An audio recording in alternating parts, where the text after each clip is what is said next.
there's really nothing to fix. The body wants to heal. The spirit wants to express. We just have to get out of our own way. And oftentimes just slowing down is enough to make miracles. Are you curious about discovering ways of making your life better? Then welcome to my podcast. I'm Bob Nickman, and this is The Exploding Human.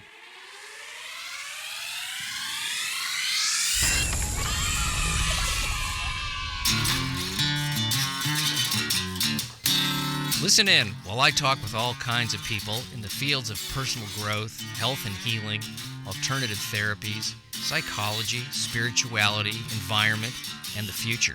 I'm looking for those answers that make life better for everyone. You'll meet cutting-edge practitioners, doctors, artists, filmmakers, business people, and those who have overcome challenges.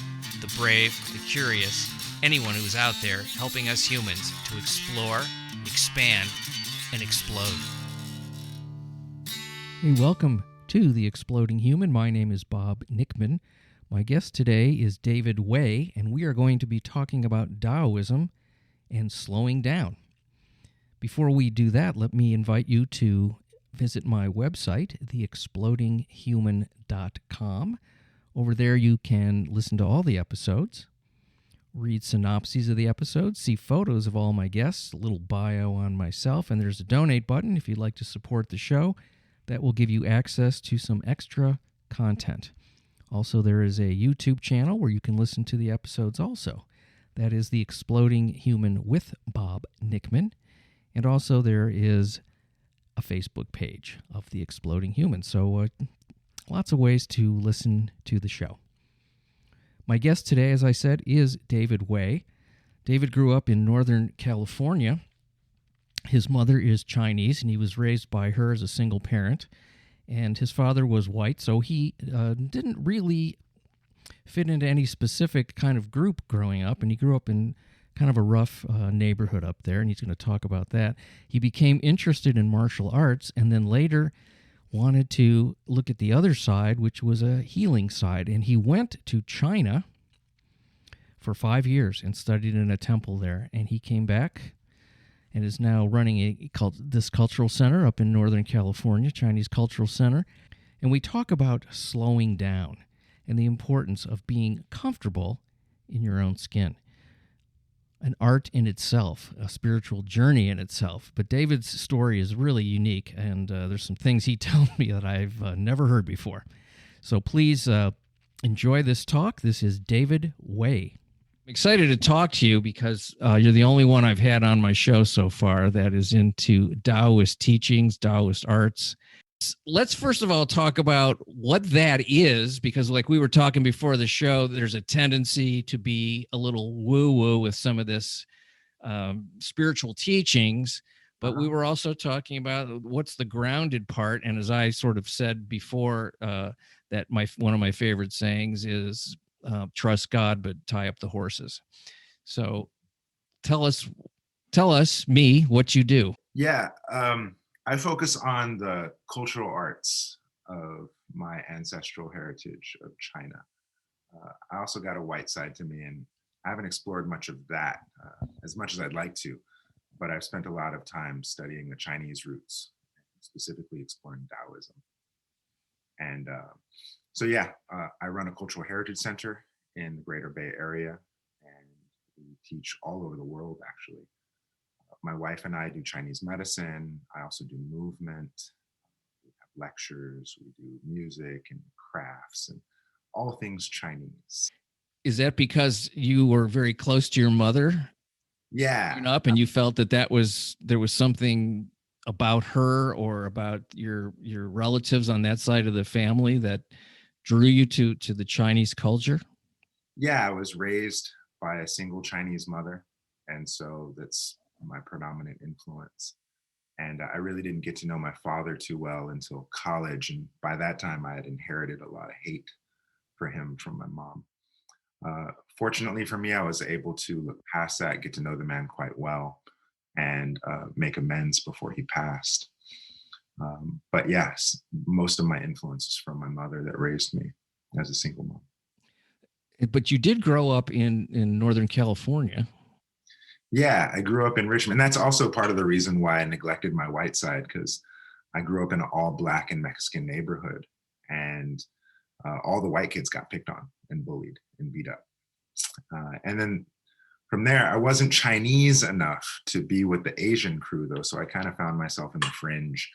And so, I smoked weed, I did gangster stuff. And it wasn't until I played football and I started making noise on the football field that I started to get the respect of my peers.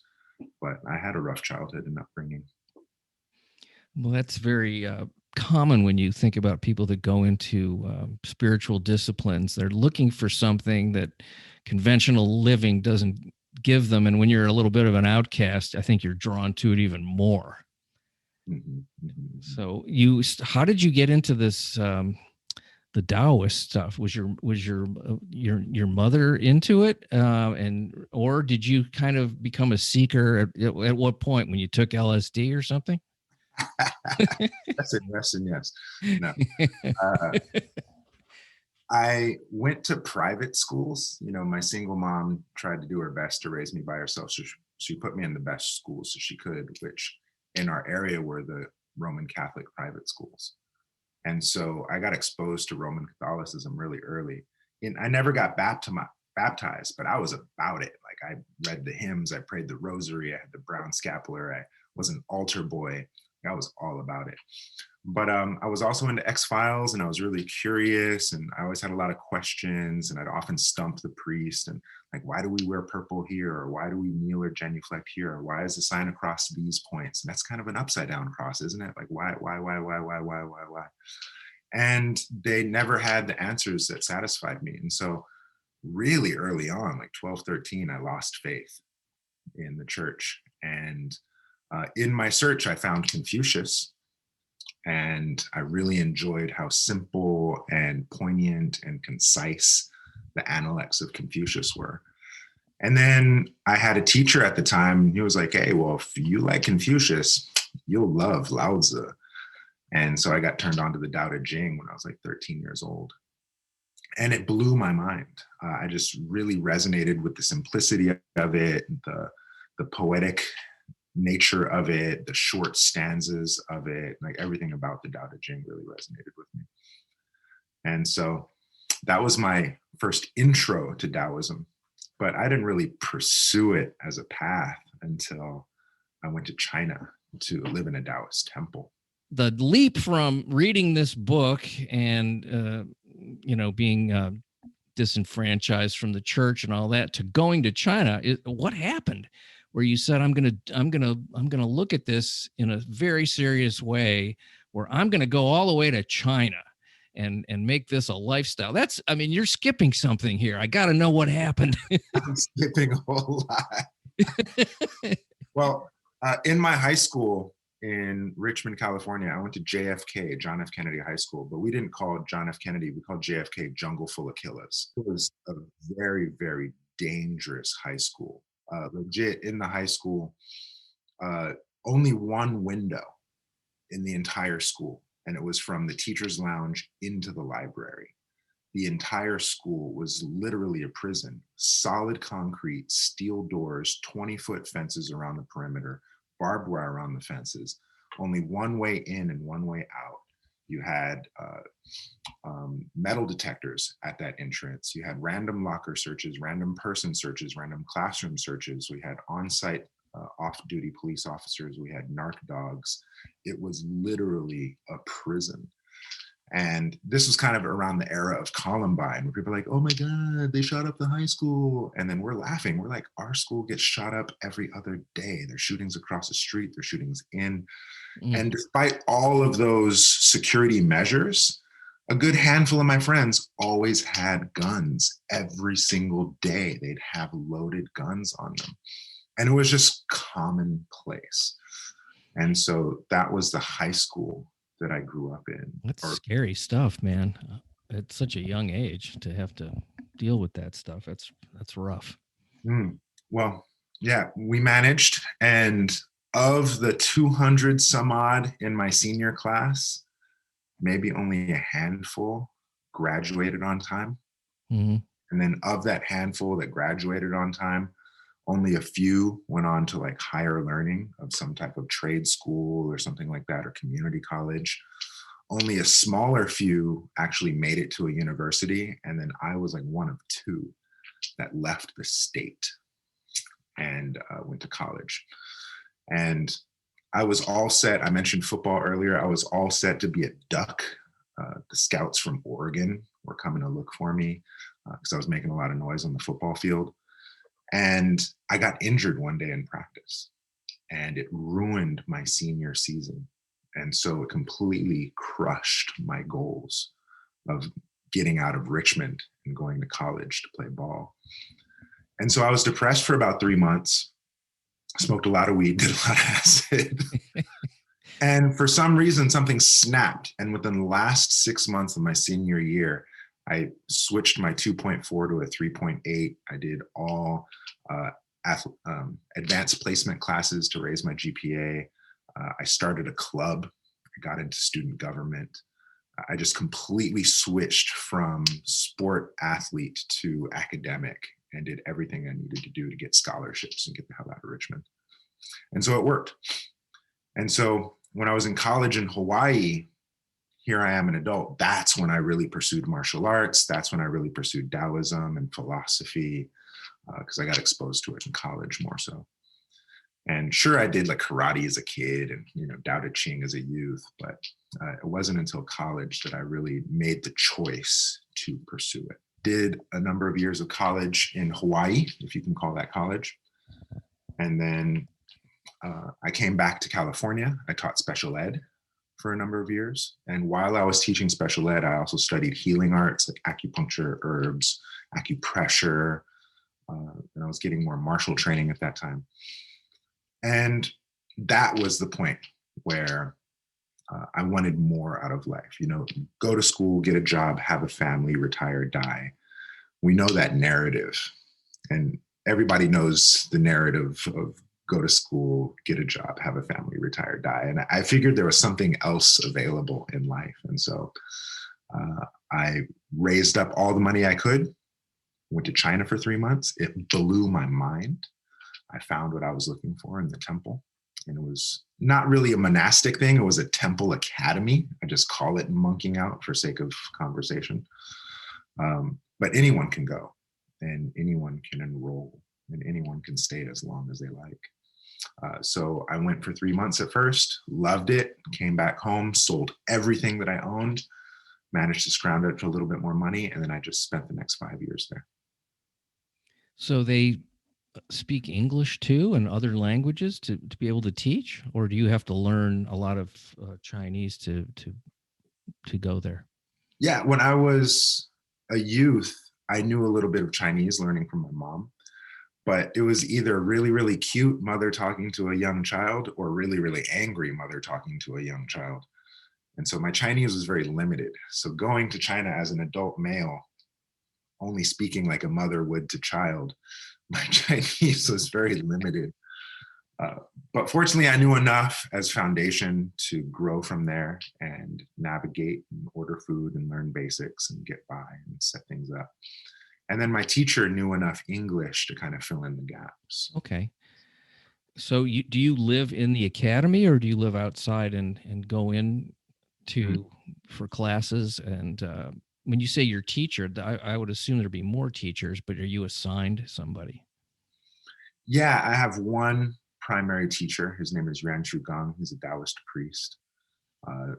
He's probably one of the more famous Taoists on TV in China right now because he's really handsome. And Wudang is growing in popularity in China, more so each and every year. And so he finds himself on TV a lot. So that's my primary teacher. But you're right, I have a lot of teachers all through China, all through the States, all through Europe, Asia. I've done a lot of traveling and learning. So I'm picturing this academy that has a variety of disciplines that are being taught. I don't know if I'm correct or not. There's martial arts, there's meditation, there's maybe movements of some kind, weaponry, maybe. I don't know. Yep, all that. Damn, So that's like that sounds pretty interesting. I mean, it's it's a pretty cool kung fu movie. Yeah. well, yeah, it's like the kid coming from America to make his way in that world. How many people are in there at a time usually that are studying this stuff? This is fascinating to me. When I first went, China was still opening up. I first went to China in '03 as kind of a visit when I finished college. That's where I saw the Shaolin Temple. That's where I got to see a lot of the sacred sites. It was kind of like a tour thing that I participated in. Then that's why I made the choice to go in '06 for that 3 months that I went. And then I stayed there from 2007 on. But in '06, when I went, there was only a handful of foreign students. There's maybe 5 of us. And so because there's only 5 of us, every day the teacher took my pulse. Every day the teacher looked at my tongue. Every day the teacher assessed my constitution and my mood and said, this is what you're going to practice. Go to the corner of the temple and do that all day. And then I just do that until my teacher was satisfied with my effort and then come and give me the next thing. And that was the way that I learned. We just did that 10 hours a day, 6 days a week. And that was the style. At some point, with the internet and blogging and all that, and I was very active in blogging my journey, Wudang got really popular. And from 5 foreign students, we ballooned to like 50, 60. And then at one point there was like over like 200-300. It was huge. The school got so big. And then the Chinese program, because sure, there's the foreigner program, but there's also the native Chinese program. And when I first went there, maybe like 15, 20 Chinese kids. There were like 300-400 Chinese kids. The school just expanded so big. And so at that point, teacher no longer has time to check pulse and look at tongue and assess. And, he introduced these standards and these curriculums where we just do the same basics, lots and lots of basic training. But there was foundational movement, there was healing movement, there was animal movement, there's weapons, there's traditional forms, there's partnered forms, there's meditation, there's body work. And now he's expanded to like play music, calligraphy, bodywork massage. There's a whole new curriculum that's been introduced because the school's still growing out there. It seems like China would be, when I read about China or hear about it, it's like 2 different countries to me. It's this sort of ancient knowledge kind of a thing that is happening there, which, you'd like to think the whole country's like that. And then you hear about horrible pollution and these, factories and, the repressive government. It just sounds awful in that way. It's almost like there's a couple of different, it's sort of like here too. It's not just one country. It's a bunch of different sort of sub-countries within this giant populace. Yeah. And how does that impact the school? And is it able to function separately? And, what's that like? Because it seems like there'd be a lot of sort of heartache in seeing, sort of the darker side of what goes on there too. For sure. And, you're really accurate in the way you described it, because we had the factories right outside the temple walls. There's a huge rubber factory. Where I was in Wudang, it's located in Shiyan City, 2 hours from Wuhan. That's another conversation. But it's considered the Detroit of China. So that's where all the car manufacturing was done. And so we legit had a tire factory right outside of our temple wall. So every morning we'd wake up and do our exercises to the smell of rubber. And then all throughout China, I trained in Beijing, I trained in Shanghai. It's devastatingly, disgustingly polluted. Yeah. And, masks are a thing here now by mandate, but masks were the cool thing to wear in China, because if you didn't wear a mask, your snot was black, your beard was all sooty, your hair was nasty, you'd sleep on your pillow would be black, just because the pollution is so dense out there. Then beyond that, the modern culture, the one child only policy led to a lot of spoiled children, and a lot of the I wouldn't even have thought of that, but yeah, that makes sense. yeah, a lot of the boys, because the family, the cultural prizes having a son, and so the boys end up with these really, really nasty complexes where they can do anything they want. They can be assholes. And then the daughters, they're either not wanted or they're hyper spoiled. And then so they end up with no skills. And, they just know how to shop and look cute. And so you end up with this really, really funny generation. And the culture was hard to deal with. Yeah, it's like mass mental illness in one sense. It's even though it's not, textbook mental illness, it's like a mass sort of brainwash into strange values. Yeah. And then Wudang, you may be familiar with Shaolin, the other premier Kung Fu place in China. There's two, Shaolin and Wutang. Shaolin is Buddhist and Wudang is Taoist. And so Shaolin had already well blown up. It's already a Disneyland resort holiday, vacation getaway spot. Yeah. And so Wudang was the up and coming. And so as the school grew, the town grew and the infrastructure grew. And every 3 to 6 months, new building, new neon lights, new high rise, new tourist attraction. And so, yeah, it's Wudang, but we called it Hollywood because it was every year they were breaking records for tourism. It sounds like it would increase the challenge of doing the work that you're doing, which is almost the antithesis of that sort of shallow, materialism.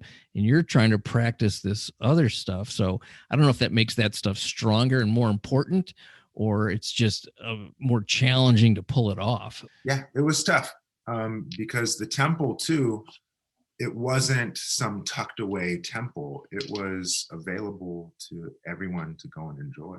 And so here we are in the corner of the temple training. Then you get these Chinese tourists smoking cigarettes, blowing smoke in your face, trying to pose and take pictures with you. And I'm over here trying to practice. It's like, yo, get the fuck out of here. Like, take your cigarettes elsewhere. And it would be so frustrating because every day you get this new flush of tourists that just come in and out. And every day I'm just trying to practice. And sure, some days I have the patience for it and I'll play along. But by and large, it really, really annoyed us and annoyed my teacher too. But in order for us to be in the temple, that was part of the deal, right? Because otherwise we'd have to be in some other kind of dormitory or some other facility. But my teacher really wanted us to experience that temple. And so in order for us to do that, it was just the necessary evil. So of all the things that you studied there, what do you think resonated with you the most, and what do you use the most? I'm sure there's a balance of all of it, but what did you come away with to feel different? Let's use the word empowered for a second. And what became your next calling because of this work? Kind of leading up to that, my first experience of martial arts when I was still in college was very martial. Right. I was fighting. I was coming out of a rough neighborhood. I was really trying to feel empowered and strong and safe in my body and my own skin. And so I learned how to fight. But then when I left that area and I was teaching special ed, and before I went to China still yet, I looked into the healing arts because I realized I could break arms, but I couldn't set them. I could break things, but I couldn't mend them. And so the progression there took me into the spiritual, and that's another contributing factor of why I went to China. And so when I was in China, I had already outgrown the fighting stuff.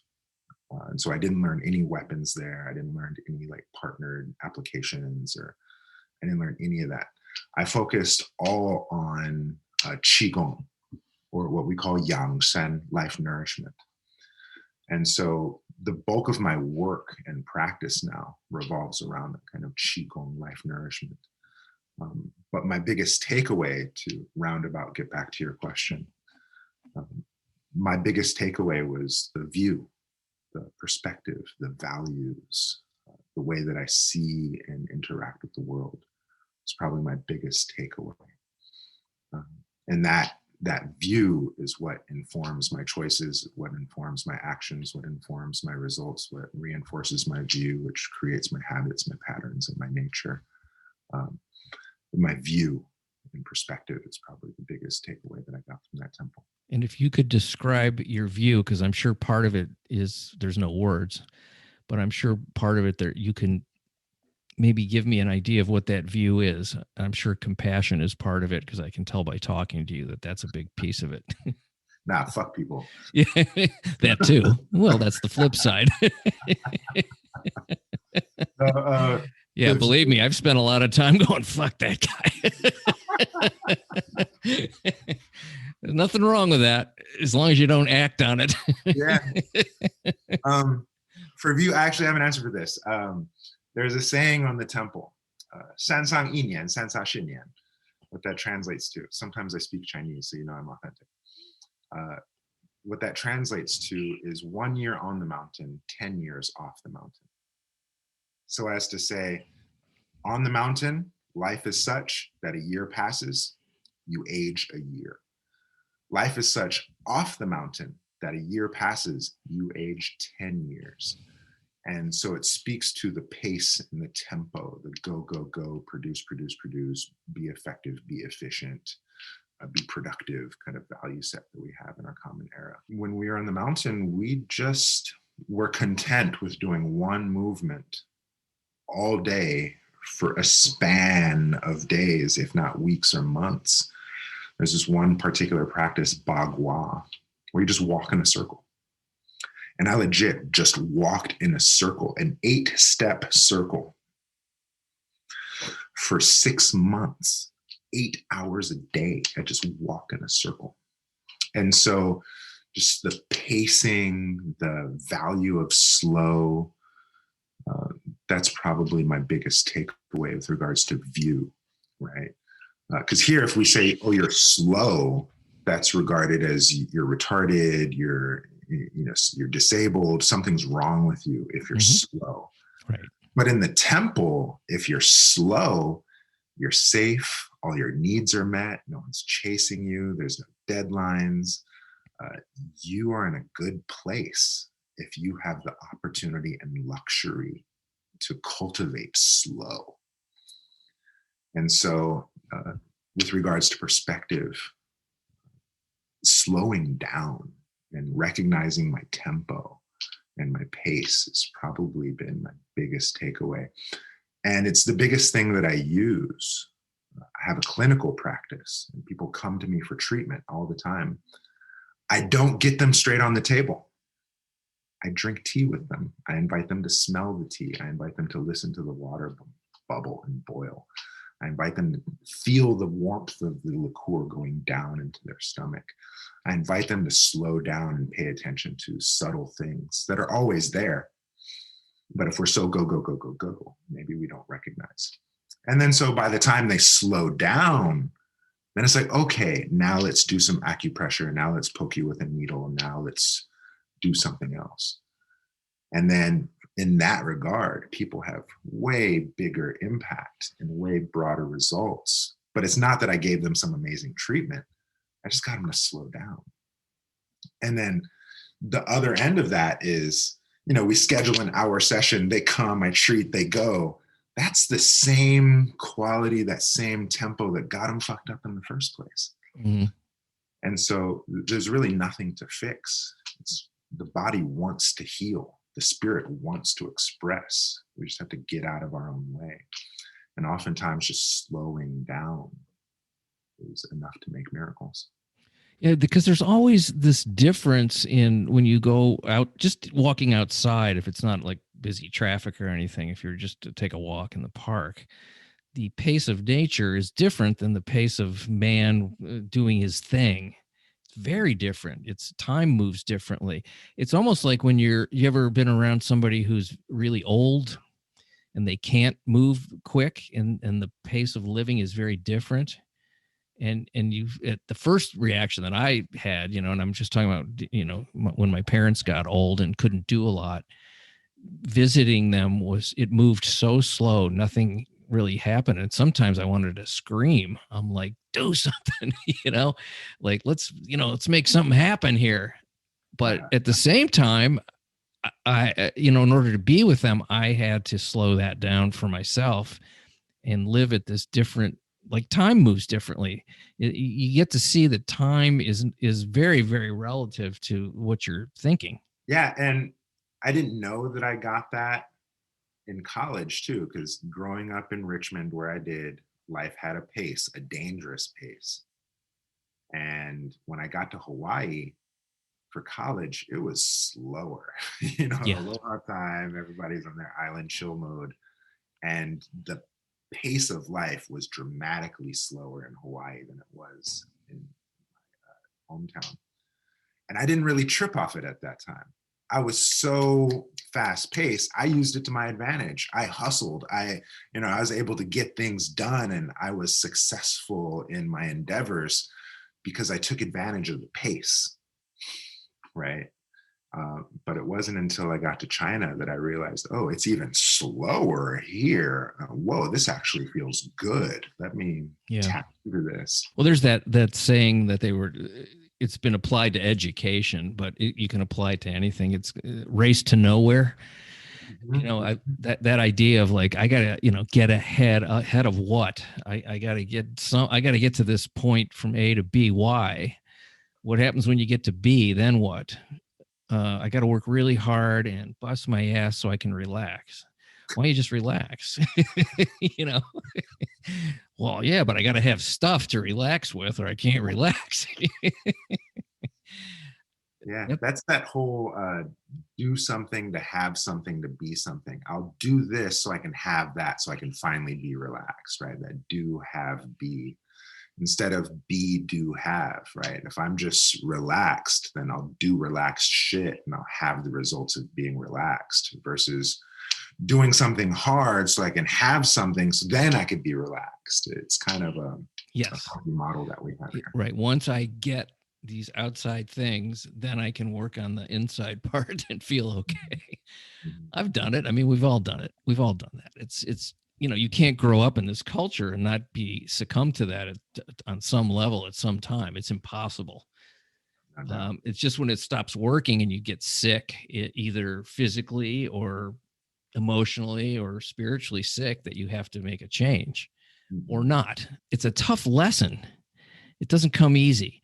And I think a lot of people look at you, not saying you, I'm saying us, as a sucker for, like, you looked at those people that were moving slow to take advantage of them. I've had people say things to me like, you're foolish because you're not hustling, you're not doing X, Y, and Z. And I'm thinking, well, I think it's the other way around.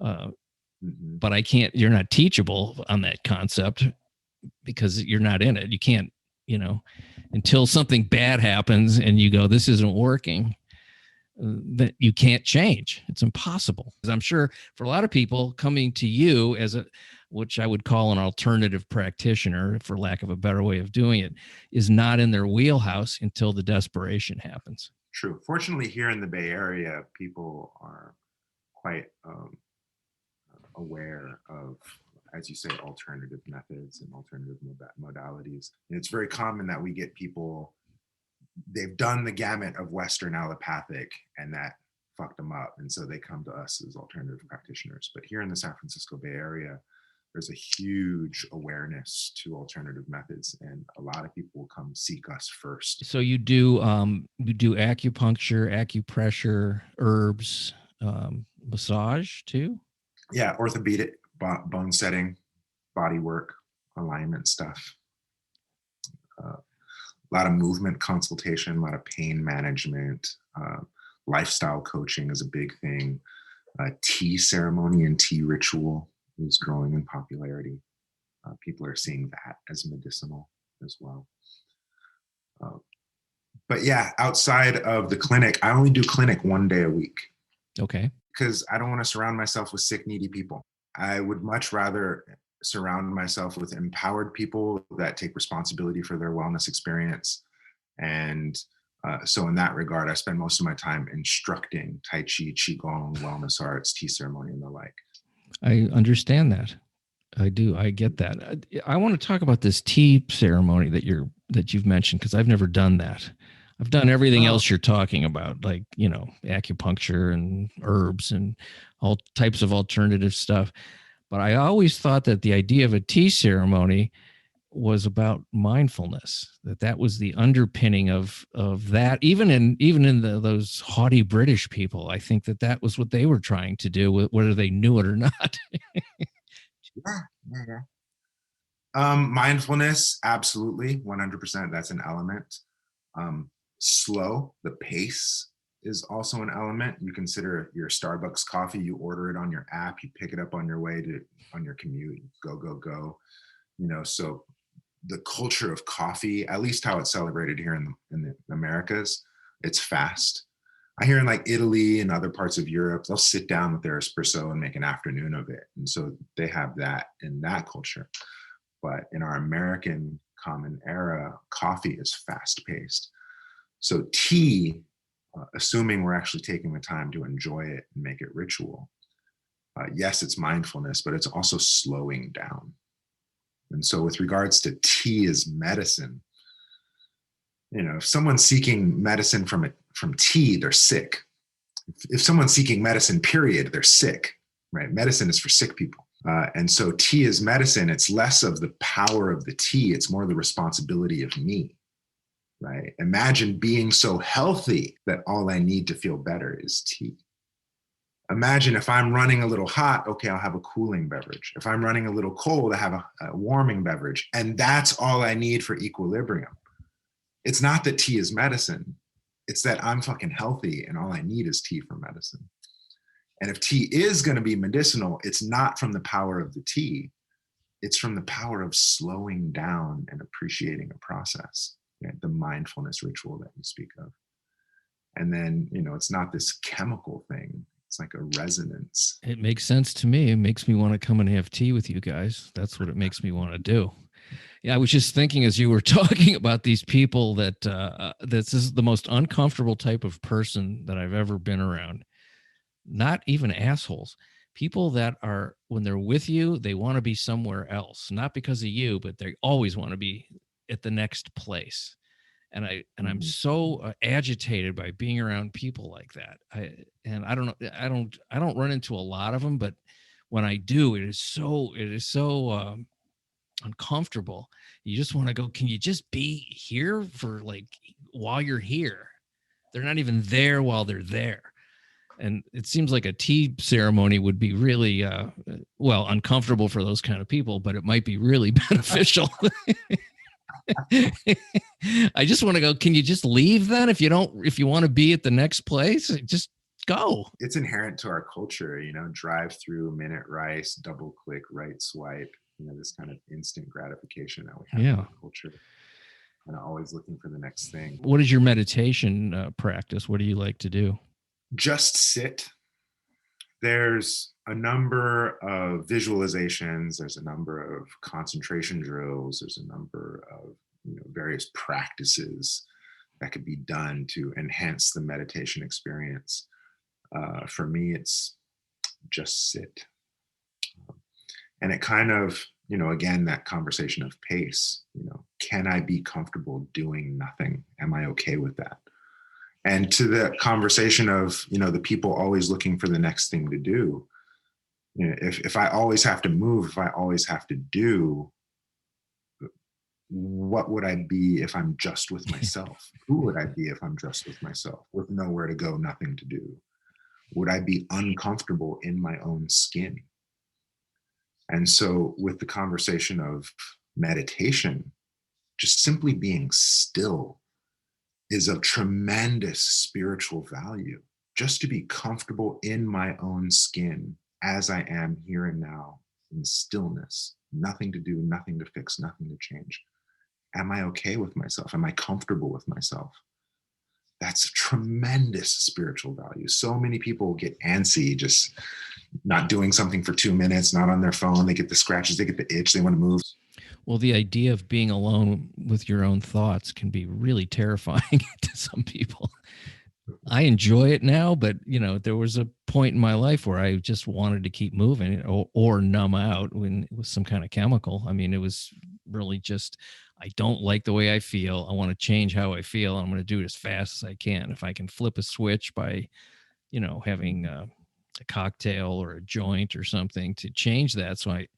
And that's the interesting thing about it. The thing that you're trying to get is already there, but that's been suppressed. This idea of just being, that's what we're going for when we do that stuff, is like feeling okay in your body in the moment.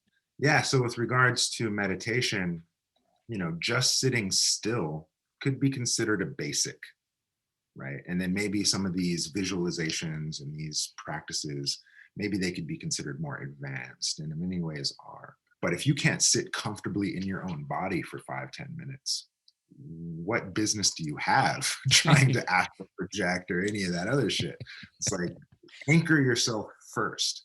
And so in that regard, white belt, right, being basic, is also black belt, in that World Series baseball is the exact same game as Little League baseball. It's still baseball.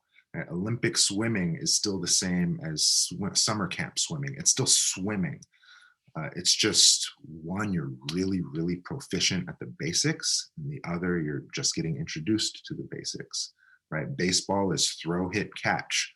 Swim is kick, stroke, breathe. If you can do those things really, really well, you might be able to play at a high level. But it's really just speaks to the basics. So white belt or a black belt is just a white belt that got dirty, right? I've done the basics so much that my white belt turned black, right? And so to tie all that back to meditation, just being still in your body is basic. It's a prerequisite for a lot of these other practices. But ultimately, what are we trying to do? We're just trying to be comfortable in our own body. I was thinking about when you were talking about walking around in a circle in the temple in China in 8 steps for 10 hours a day. I literally carved a path into the concrete tile. I walked it so fucking much. That's incredible. I etched a path into the ground. I would, if I was doing that, I don't know if I could do that. I guess I could. That it would be a heck of a challenge, especially at first.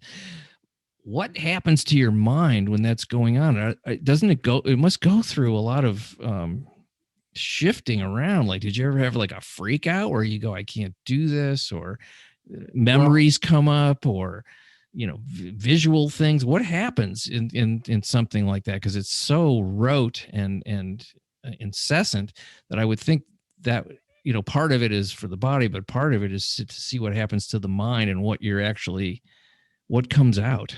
Well, in all vulnerability, that wasn't something I chose to do. It wasn't even something that was imposed onto me. It was a coping mechanism. In 2007, I had endured a really, really nasty trauma that involved violence and threat of violence and continued violence. It was a really, really nasty thing that I endured. And it was here in my hometown of California. And I was in China at the time, so there was nothing I can do about it. I just had to eat it. I had to endure it. And so the trauma was so severe that I couldn't practice martial arts anymore. I couldn't punch or kick. I had so much rage. I couldn't meditate because every time I closed my eyes, I'd have images and flashes. I couldn't do a qigong or a life nourishment practices because my emotions were so all over the place. There was literally nothing I could do while in that temple but just be traumatized by this happening. And so fate, luck, happen, chance, I don't know. I was learning this art called Bagua at the time, and the signature of it is walking in this circle. And all I could do was walk in a circle and count my steps. That's the only thing that contained my emotional state. It gave me something physically to do. It gave me something mentally to think about. And it gave me an escape from my emotions. So I just walk in that circle. And then the more I walked in that circle then became my container, became where I put my pain. So I kept walking that circle, Now all my pain's in the circle.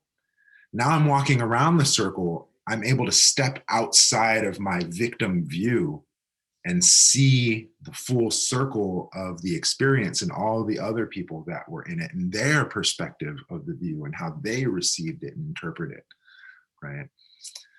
And then it kind of became my spiral staircase to heaven.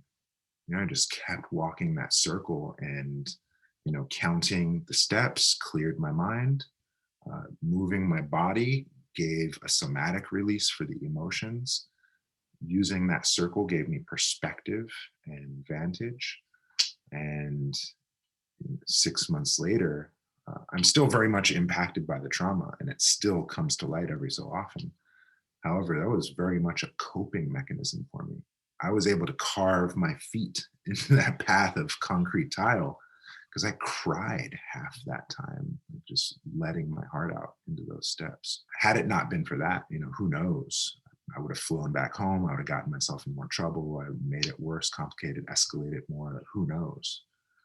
But circumstance was such that all I could do was walk in a circle for 10 hours a day, 8 steps at a time. It was like 7 miles a day that I'd walk in little 8-step circles. I've never heard a story like that. Wow.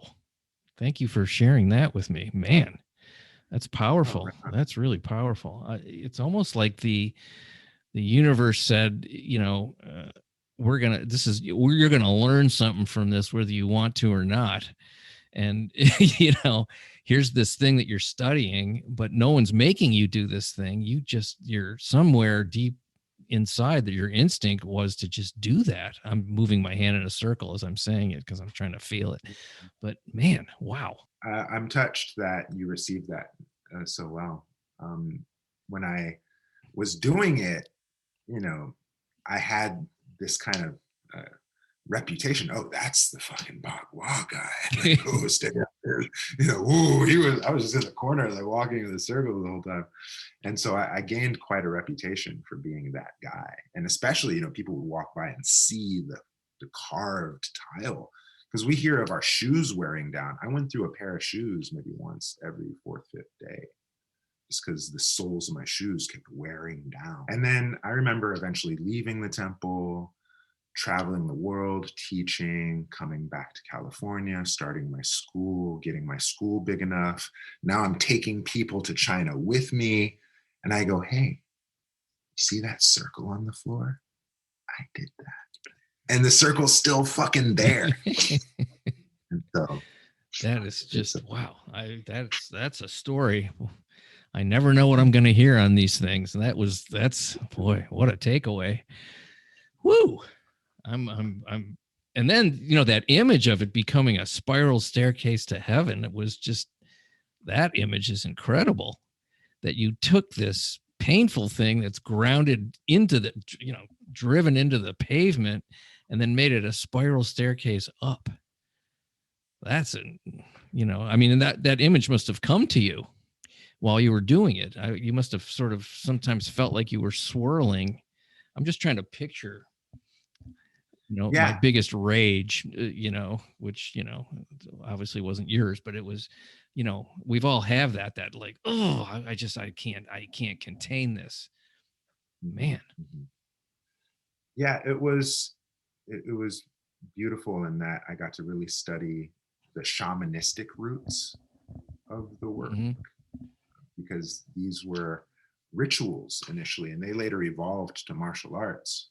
But these footstep patterns, walking in the circle, it traces the toroidal sphere of our macrocosm, right? That same spiral energy from the biggest tree to the smallest aspect of me, to the double helix of my DNA, to the cosmos spiraling, right? In the orbits of the sun, moon, and stars, right? We have this kind of circular pattern, this cyclical rhythm. And to kind of tap into that, it was really magical. And looking back at it, I'm very fortunate that I had the time, the space, the environment, the capacity to do that. Because in America, if you're walking in a circle for 8 hours a day, how are you going to feed yourself? How are you going to meet your bottom lines? How are you going to, how are you going to pay your bills? You just can't do it. So it was such a blessing to be in a temple monastic environment. Did you ever think you were kind of going crazy? Oh yeah. Yeah, I would imagine. Like, am I like, what, to step outside of yourself and kind of look down and go, what are you doing, man? This wasn't in the game plan. But in many ways, I still very much think I'm crazy until I meet amazing people. Like right. you. I have a friend. He always says, he goes, Bob, as much as I'd like to go crazy, I just can't afford it.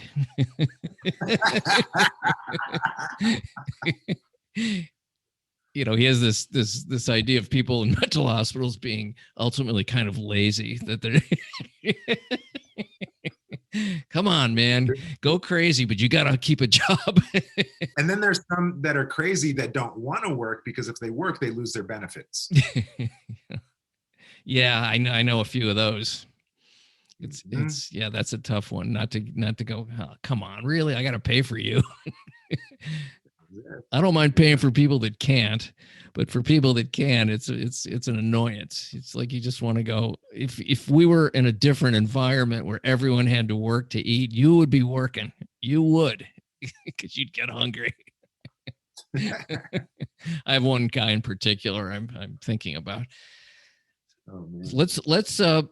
Let's talk about your website and how people can get a hold of you and find out more about what you do. And when I come up to that area, which, my daughter lives in Oakland, so I'm going to eventually, once this pandemic stuff is sort of toned down, and I'm going to go up and visit. So I'm going to come in. But let's talk about where you are and what you're doing and your website. And what a great talk. I'd rather not. This happens frequently. Oh, okay. I'll just cut this out. What do you? No, leave it in because it's juicy stuff. Taoism is non-evangelical, right? And so I've never advertised, I've never promoted, I've canceled all my social medias. In the 10 years that I've had my school here in Oakland, Bay Area, I never had an introductory offer, bring a friend, first month free. I never did any of that shit. And then so here I am getting interviewed on a lot of podcasts as of late, and inevitably they ask, where are you at? Where can people find you? And I say, don't look for me. I love that. Okay. He doesn't exist, ladies and gentlemen. I'm doing both voices and both characters today. Now, I do have a website that I don't update. I do have an email address that I don't respond to. Best way to get a hold of me is to get my phone number somehow and send me a text message. But I'm going to give my phone number out either. So you have a phone? Yeah, I have one of those things. But I love it. Yeah, I actually love this, that you don't, because I don't even promote my podcast, which is, I don't even know how anybody finds me, because I do almost zero marketing. I just don't do it because I don't care about it that much. I just like meeting people, and the people that find me kind of, they do that. I have a little bit of, a donate thing if anybody wants to, but I don't care if they do or not. Yeah. And in my experience, I think it allows us to be more authentic to our expression. I do a Taoist tradition from the monastic mountains of China, and for me to be authentic in that, it takes a certain personality type to pursue these arts. And if I'm saying come one, come all, I'm not being authentic. I'm making myself palatable. I'm making myself accessible, and that may not necessarily be the tradition. And so for sake of authenticity, I just chose not to advertise. Beyond that, here I am in Oakland, California, and it's a treasure trove of masters. The history, which is Bruce Lee alone, and Wang Jackman, and Y.C. Chang, Y.C. Wang, and all these amazing masters from the San Francisco Bay Area. And here I am, this young buck on the scene, like, come to my class. Fuck all these old guys. Fuck all these tenured masters. Come learn from me. And so, with regards to the culture, Okay. that's very, very rude. And so, when I started my school, I just went to the lake. Oakland has a Lake Merritt. I just went to that lake every single morning, and I was there for 4 or 5 hours every morning just practicing. And then the people that had questions would come by. The people that just scoff and stare would do that. And the people that came.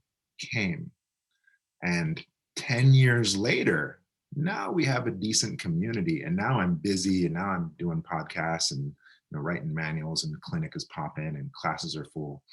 But I never promoted or advertised. It was always just kind of attraction, resonance, and who comes.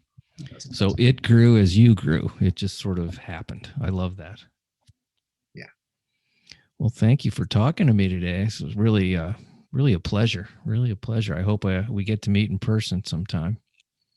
Thank you, Bob. Yeah. Next time you're in Oakland, I'll make sure that you get my phone number for. Okay, I do have your email. I will not publish it. It's a secret email. So I hope that I do get to meet you in person. I'll bring my daughter. She'll love it. She'll love it. She's into medicine and things like that, and is very open to alternative things too. So I think that might be a very wonderful meeting. Cool. Well, thank you, Bob. We kind of just freeballed this and wung it. And yeah, I'm on the side of whatever happens. That's what's supposed to happen. So it did. We got some great stuff, man. Great stuff. I'm very happy about today's meeting and the podcast. So, ladies and gentlemen, this is David Weill, and we're signing off. He's giving me the prayer sign, and I'm holding a mic, but I'll do it too. Okay. Electronic prayer. Have a great day. Cheers. Thanks. Bye. Thank you so much for listening in to The Exploding Human. Much appreciated. Check us out at the explodinghuman.com webpage, the Exploding Human with Bob Nickman YouTube channel, and also on Facebook. Big thanks to David Weill for today's talk. Love talking to David. Looking forward to going up to Oakland at some point here in the near future and having tea with David. That's a goal for 2021. One of them, not the goal. Many goals. And thanks for listening in. Have a fantastic day. Thank you.